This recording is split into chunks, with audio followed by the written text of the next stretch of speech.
live. So Bhur Bhuva Swaha.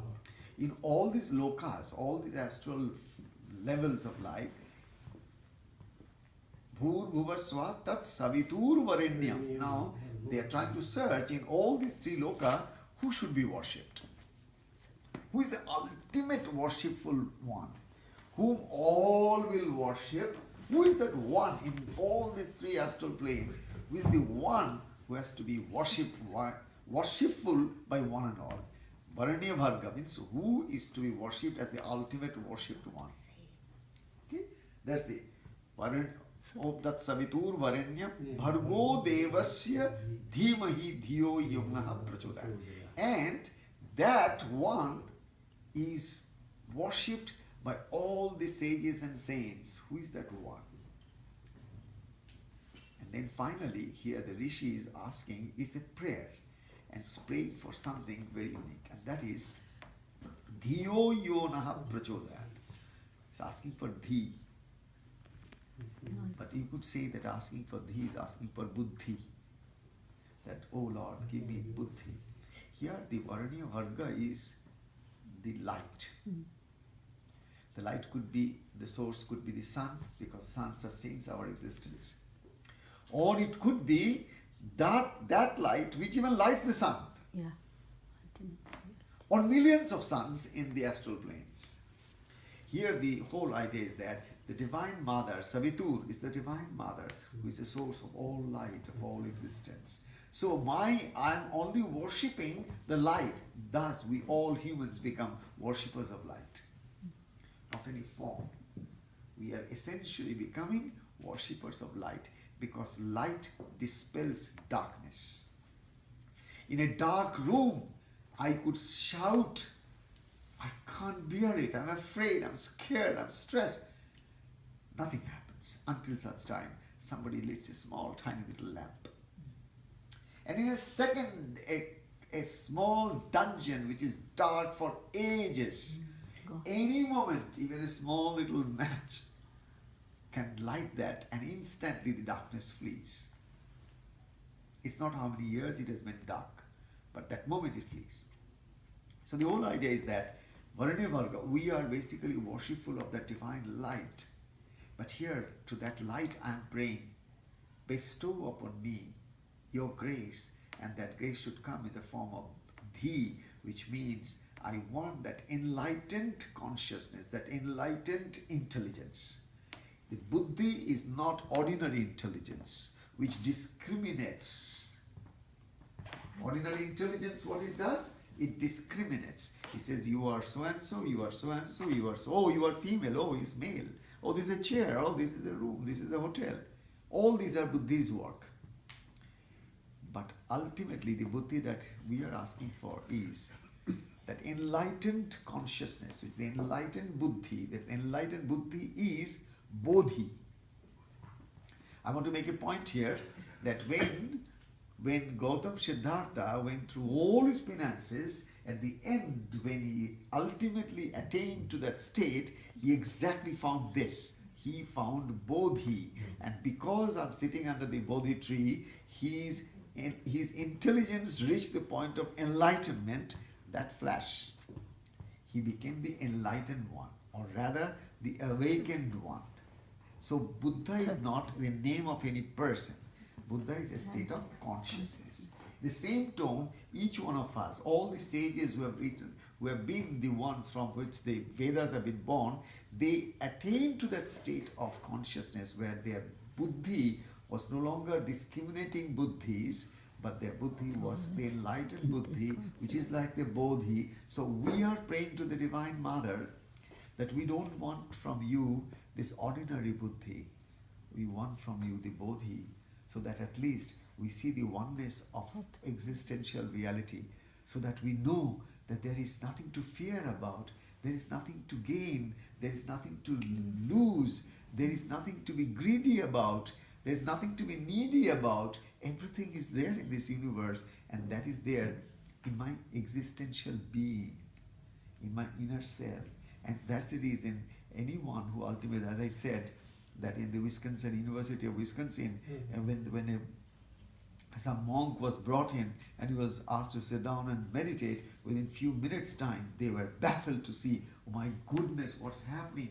Such changes in the brain, and in those areas only where a person, when he or she becomes ultimately happy and ultimately blissful, ultimately joyful, at that time, those functions of the brain happens.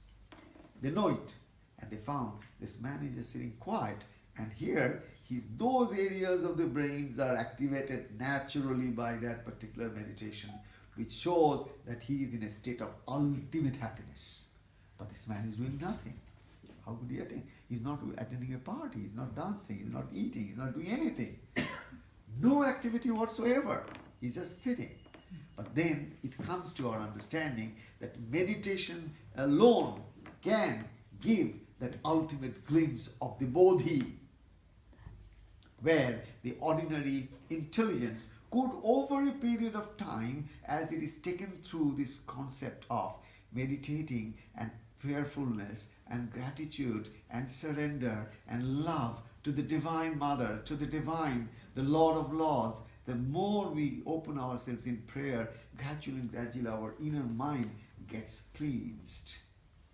And all the unwanted dross is purged. As it is gradually taken off, mind becomes clearer and clearer.